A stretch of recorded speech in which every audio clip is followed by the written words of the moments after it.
আব্বু আম্মু কাটা আমরা পারে দিতে কইছে আজকে বলে আমরা দিয়ে জাউর আনবে। ও আজ এবার আমরা যে যাও রানবে তাই ল পারি তুমি হনে। আচ্ছা ঠিক আছে লও। রবি ধর এই আমরা নি তোর মারদার দে। আম্মু আব্বু আমরা পারে দিতেছে। দে কুট্টি কাটতে গুজগুজ করি।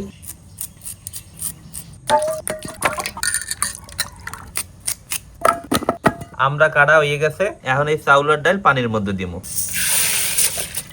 চাউলের ডাল উতলাই উঠছে, এখন উপরে যে ফেনা আছে এই ফেনা উড়াই হালাইতে হইবে। রবিন চাউলের ডাল হিচে গেছে এখন মেমোরি দিয়ে দিও। ঠিক আছে আম্মু।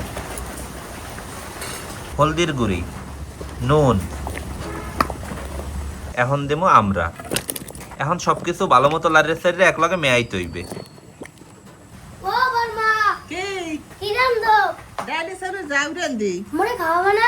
বয়া খাও মানে। আচ্ছা রবিন জাউরান তা প্রায় হয়ে গেছে এখন উঠেই বাগার দেবো। ঠিক আছে আম্মু।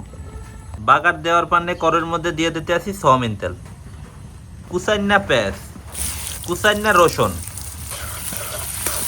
পেঁয়াজ আর রসুন ভাজা হয়ে গেছে, এখন বাগার দেব। পাইলাটা এখন আবার পাহায় দিতে হইবে।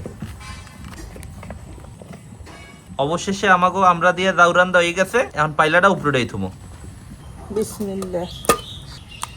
3 পদের ভর্তা দিয়ে আর ডাল চাউলের যাও, আজকে খাইতে কিন্তু জম্মের মজা হইবে। লাও বড় আব্বু শুরু করি। আচ্ছা শুরু করো। বিসমিল্লাহ। গিরিবাত সিঙ্গেল মাছ ভর্তা দিয়ে যাও কেমন লাগে? জম্মের মজা। বড় আব্বু এই একির ভর্তা। ওইটা রসুন ভর্তা এটাও দিয়ে দিতেছি। এখন তো রসুন ভর্তা দেখাই দিই। পুরাই অসাধারণ। অসাধারণ। হ্যাঁ রসুন ভর্তাটাও ভালো হয়েছে বেটা। আমরা তো এখন খাইলামই না, আমরা খাই দেই। আমরাটা সিদ্ধ ভালো হয়েছে। এখন লমু মরিচ ভর্তা। রিফাতের মরিচ ভর্তা কম দিও, ছোট মানুষ তো জালে টেকতে পারবে না। সবচেয়ে কোন ভর্তা বেশি মজা হয়েছে? কি ভর্তা নাম তো মনে নাই। চিংড়ি মাছ ভর্তা সবচেয়ে বেশি মজা হয়েছে। আবু তোমাদের কোন ভর্তা বেশি ভালো লাগবে? সিঙ্গেল মাছ ভর্তাই ভালো হয়েছে, রসুন ভর্তাও ভালো হয়েছে। মরিচ ভর্তার একটু কি নিয়ম? মরিচ ভর্তা নিয়ে ওরা তো জাল জালি।